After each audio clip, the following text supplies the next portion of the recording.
Having never been gripped by strange and sudden hands in the darkness, having never fingered the wooden handles of kitchen knives like rosary beads, she was too young to understand subtext, and so the warning was absurd. Don't marry no man that ain't your baby's father. We have trouble enough with men and their own. Don't tempt fate with a pretty girl or one who won't speak up. And he said her mother was the most beautiful woman he'd ever seen before the kids. Before each one made her belly hang lower, tattooed each thigh with a strain of accommodation, emptied her breasts, and dragged them down. And something inside that girl curls into the tight knot of a fist that will never actually swing every time he opens his mouth. You girl, you look like your mama. You look like her when she used to look like herself. His hand tightens its grip around the sweaty cylinder of the beer can. She won't believe you.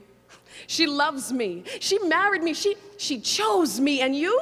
Well, fuck, she just had you. An accident, a mistake. You think your mother doesn't see the way you look at me? The way you brush against me every chance you get? She does. Because you can't hide what you are. She begins to avoid mirrors.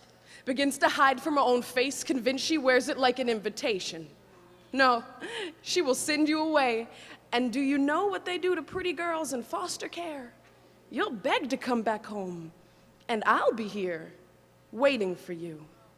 And it is amazing how years after he has taken away what he has taken away, he still takes away every refuge. Cannot drink when everything hard enough to blur memory is wrapped in his kisses, always stumbling towards her throat. Anything light enough to not be him is his friends on the worst nights when some neighborly impulse to share overtook him.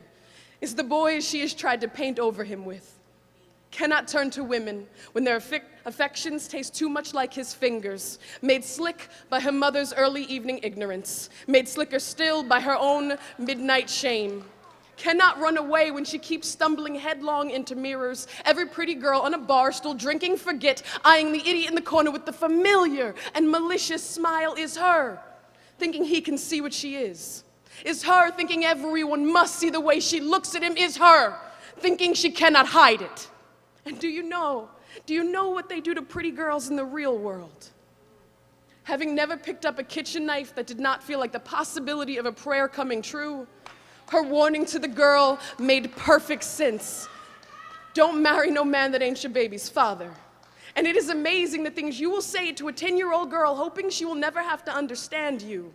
Amazing the way a pretty grandmother's hands can wring themselves around nothing at all as if searching for the right neck or knife. Amazing the way those knives tumble over each other in the kitchen drawer just waiting for a pretty grandmother's hands.